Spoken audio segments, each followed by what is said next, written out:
जब भी हम अपने जीवन में कुछ अच्छे कार्यों को करने के प्रति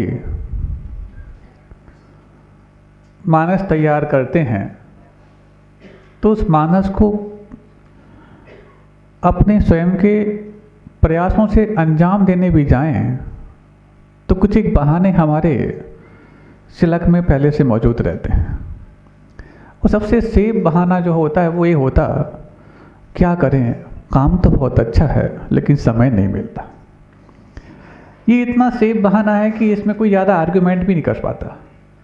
और ये जब आर्गुमेंट से रहित हमारा बहाना होता है तो वो इतना सुरक्षित होता है कि शायद उस बहाने की सुरक्षा से ही हमारा पूरा जीवन बहता चला जाता है।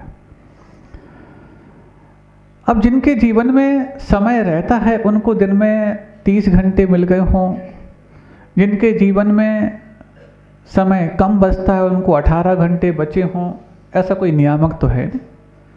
लेकिन हर व्यक्ति अपने जीवन को, अपने दिन को 30 घंटों में तब्दील कर सकता है। एक बार हमने आपको पहले बताया है 2 तरीकों के माध्यम से।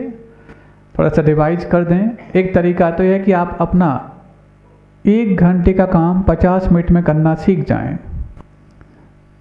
क्योंकि 23 घंटों के कामों को हम 23 घंटों में कर लेते हैं, लेकिन बचे हुए 6 घंटे के काम जो हम 1 घंटे में करना चाहें तो जो इम्पॉसिबल हो जाता है, तो फिर हमारा टाइम मैनेजमेंट बिगड़ जाता है।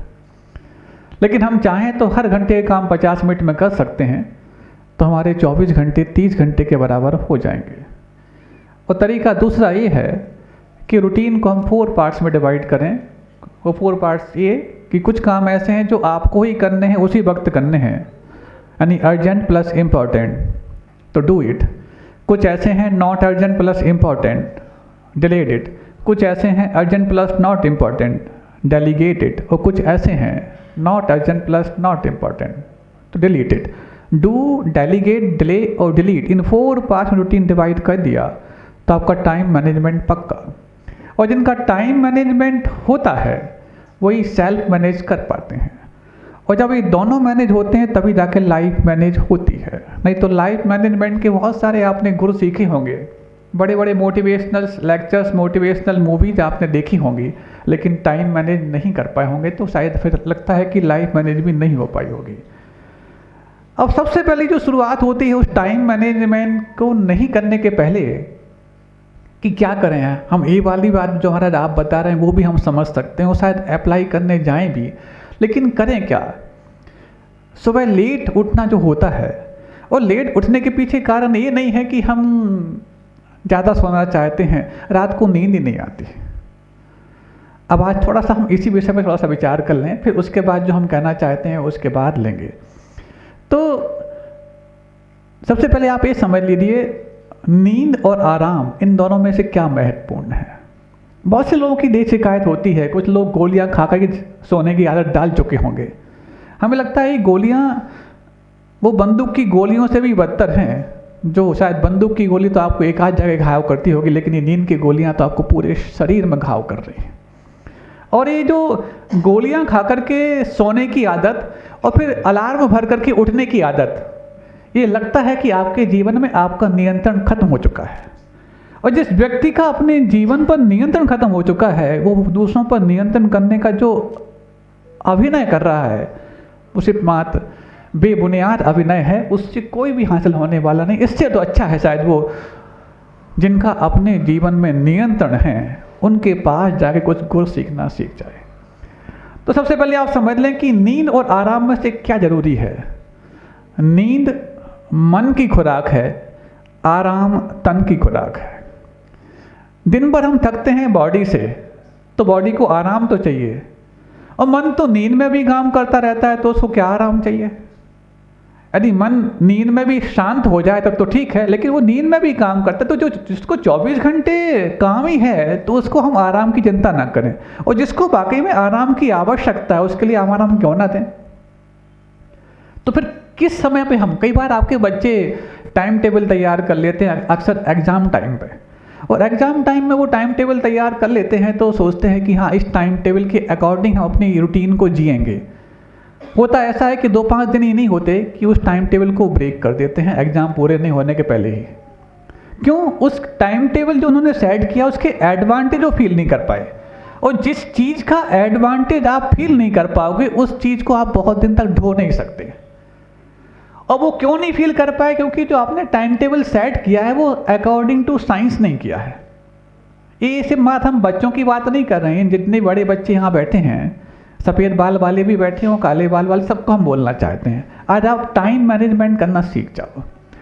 और ये जो नींद की बात है और जो उठने की बात है, लेट सोना या लेट जागना जितना दिक्कत भरा नहीं है जितना कि साइंस ऑफ स्लीपिंग का पता नहीं होना। महाराज ये क्या है साइंस ऑफ स्लीपिंग? तो आपको सुना देते हैं हम, थोड़ी सी बात है। रात को 9 से 12 के बीच में जो व्यक्ति विश्राम करता है वो प्रति घंटे 3 घंटे की थकान मिटाता है, यानी कि 1 घंटे में 3 घंटे का रिजल्ट पाता है। 12 से 2 के बीच में प्रति घंटे 1.5 घंटे की, यानी कि 2 घंटे में 3 घंटे की। 2 से 4 के बीच में प्रति घंटे 1 घंटे की, और 4 के बाद 1 घंटे में 40-45 मिनट की, यानी कि 15 से 20 मिनट की रेट से वो थक रहा होता है, ना कि थकान मिटा रहा होता है। और इसको आप फील भी कर लेना, जिस दिन आप थक करके मान लो जल्दी सो जाते हैं, 4-5 घंटे में आपकी एक बार नींद अवश्य खुलेगी, क्योंकि वो ये संकेत दे रहे कि आपका काम पूरा हो चुका है। लेकिन हमारे पास कोई सामने टारगेट नहीं होता, कोई गोल नहीं होता, तो फिर हम फिर सो जाते हैं। और जब फिर सो जाते हैं तो फिर जब उठते हैं तो ऐसा लगता है जैसे हाथ पैर टूट रहे हैं, कोई हमें निचोड़ दे, कोई हमें ठोक पीट, ऐसा लगता है ना कई बार। जिस व्यक्ति को सुबह होते ही फ्रेशनेस नहीं लगती, इसका मतलब उसने अपनी नींद का दुरुपयोग किया है, उसने अपने उस बॉडी पॉस्चर का दुरुपयोग किया है। ये बहुत आपकी निजी जिंदगी की हम बात कहने जा रहे हैं, और ये बात कहना इसलिए आवश्यक है क्योंकि इसी से जुड़े हुए बाकी सारे आपके सब क्रियाकलाप हैं, जो चाहे पूजन अभिषेक के हों, चाहे स्वाध्याय के हों, चाहे तपस्याओं के हों, चाहे उपवास के हों, चाहे कोई और व्रत आराधन के हों। जब तक आप इसको ठीक नहीं करेंगे तब तक आप पूरी अपनी लाइफ को ठीक कर नहीं सकते, कितना भी सुन लो, पढ़ लो, देख लो। तो रात को 9 से 12 के बीच में प्रति घंटे 3 घंटे की, यानी कि 3 घंटे में 9 घंटे की। अब जैसे मान लो एक एग्जाम्पल हम आपसे देते हैं, जैसे गर्मी के समय में 14 घंटे का दिन होता है, खासतौर से जून के महीने में, रात सिर्फ 10 घंटे की होती है। अब कोई यदि 14 घंटे लगातार वर्कआउट करे तो 14 घंटे की थकान मिटाने के लिए 14 घंटे की रात कहाँ से लाएंगे? रात तो 10 घंटे की बची है, तो क्या आज की थकान कल पोस्टपोन करेंगे?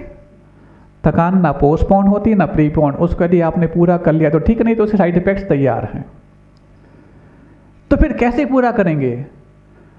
यदि इस टाइम को यूज करते हैं, हाँ गर्मी में हम मान सकते हैं कि 9 की बजे आप 9:30-10 तक ले सकते हैं, लेकिन वैसे तो टाइम 9 का पर्याप्त है, क्योंकि अपने अपने प्रहर होते हैं, वो हम बताने वाले हैं।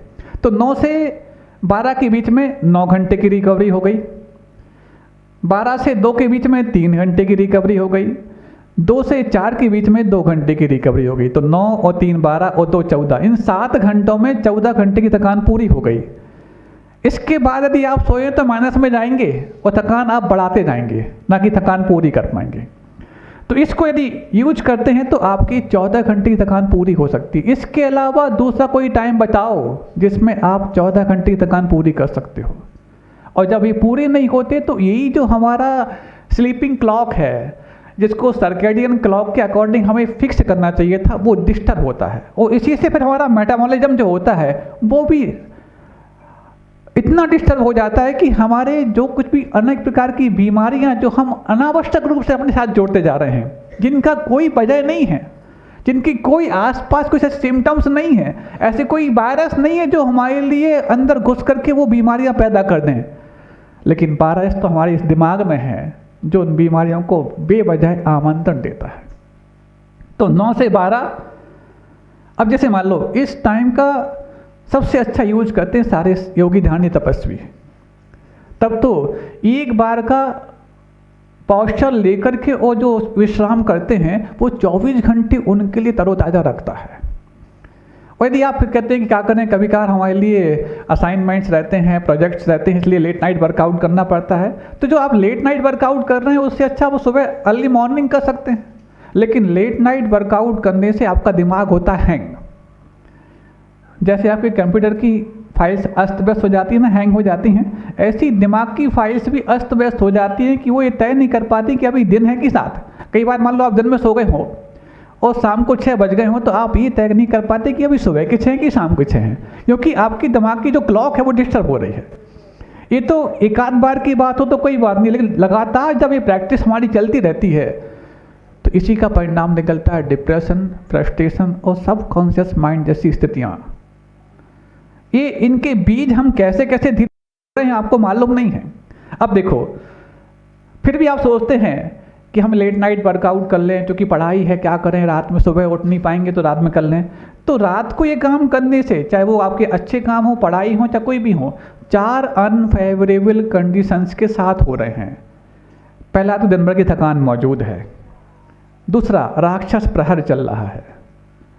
दिन भर में 8 प्रहर होते हैं, 3 घंटे का एक प्रहर, और 24 घंटे में 8 प्रहर होते हैं, और हर प्रहर के अपने अपने नेचर्स हैं।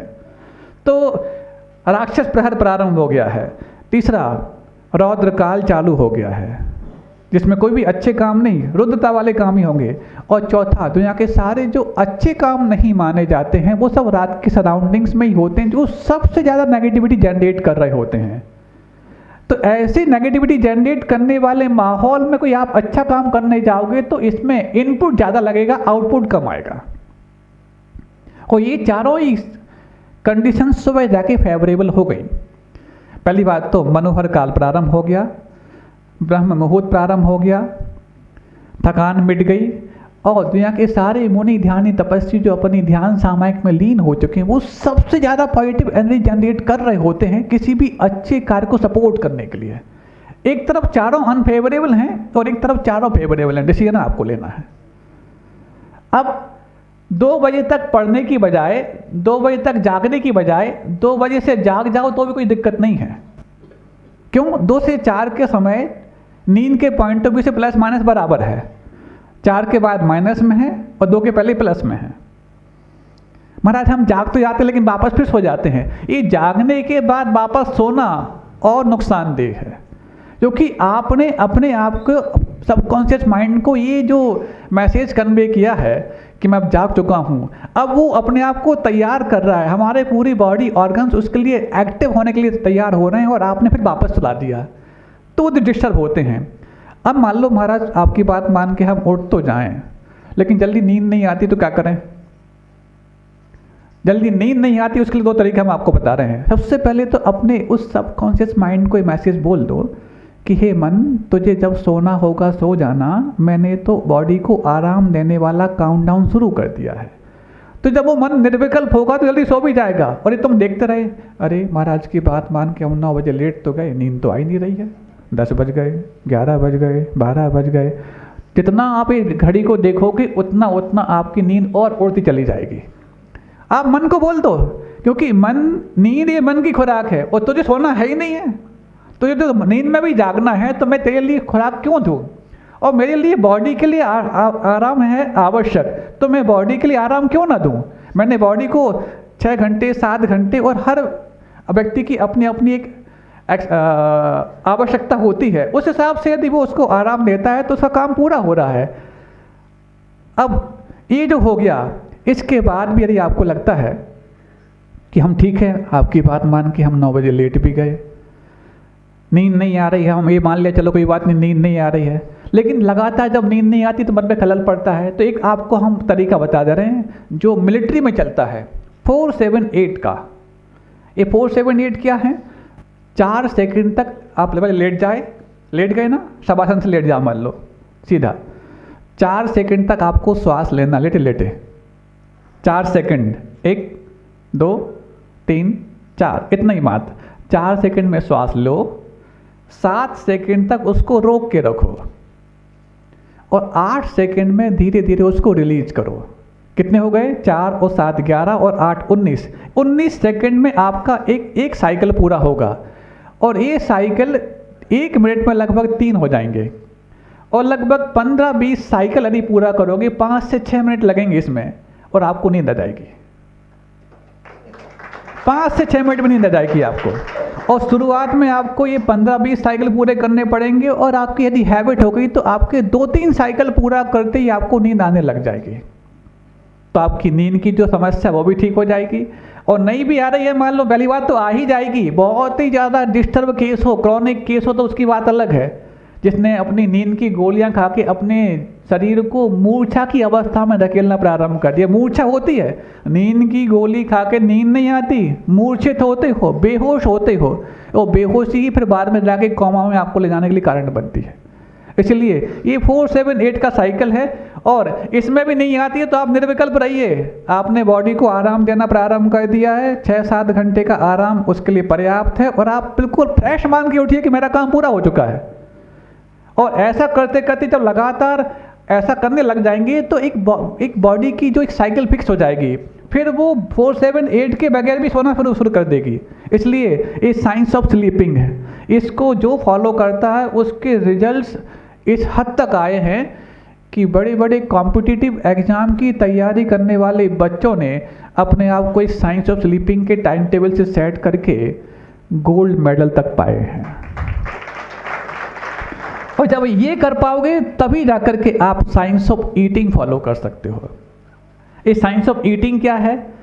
सनराइज होने के बाद 4 घंटे तक का समय है, सनराइज होने के बाद 4 घंटे तक का समय, और सनसेट होने के 2 घंटे पहले से सनसेट तक का समय। ये 2 ही समय होते हैं जिस समय आपकी जठराग्नि प्रदीप्त होती है।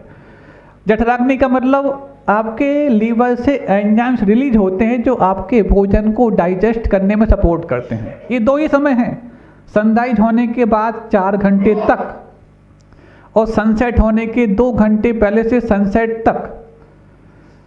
और इसी समय खाया हुआ आपका भोजन जो 7 स्टेप पार करता है, उसको पार करने में मदद मिलती है। 7 स्टेप्स कौन कौन से होते हैं? सबसे पहले जो आप भोजन करते हो उसमें रस बनता, फिर रुधिर यानी खून बनता, फिर मांस बनता, फिर मेद यानी कि फैट बनता, फिर अस्थि यानी कि हड्डियों का निर्माण होता, फिर उसके बाद मैरो यानी कि मज्जा बनता, और लास्ट में वीर यानी कि शक्ति, एनर्जी बनती। तो यदि हम अपने भोजन से एनर्जी पाना चाहते हैं तो हमारा भोजन 7 स्टेप पार करे। जैसे कुछ लोग होते कितना भी खाएं दुबले पतले रहते हैं, और कुछ होते कि पानी भी पीता जाए तो मोटापा बढ़ता जाता है। ये दोनों ही स्वास्थ्य नहीं माने जाते। क्यों? क्योंकि जिस समय जठराग्नि इतनी रहती है कि रस बनता, रुधिर बनता और आगे नहीं बढ़ पाता, तो कितना भी खाओगे दुबले पतले रहोगे। और जिस समय जठराग्नि इतनी रहती है कि रस बनता, रुधिर बनता, मांस बनता, मेद बनता और आगे नहीं बढ़ पाता, तो आपका कोई भी खाया हुआ मेद यानी फैट पे रुकेगा तो मोटापा बढ़ता जाएगा। जब तक आपका भोजन 7 स्टेप तक ना पहुंचे तब तक आपका भोजन आपको ऊर्जा नहीं देगा, और फिर आपको उससे ऊर्जा पाने के लिए अलग से टॉनिक्स लेने पड़ते हैं, और भी कुछ ट्रीटमेंट लेने पड़ते हैं। अरे जिसको अपना भोजन ऊर्जा नहीं दे पा रहा उसके लिए बाकी बाहरी चीज़ें क्या सपोर्ट करेंगी? और इस टाइम का सबसे अच्छा फॉलो करते हैं सारे मुनि महाराज।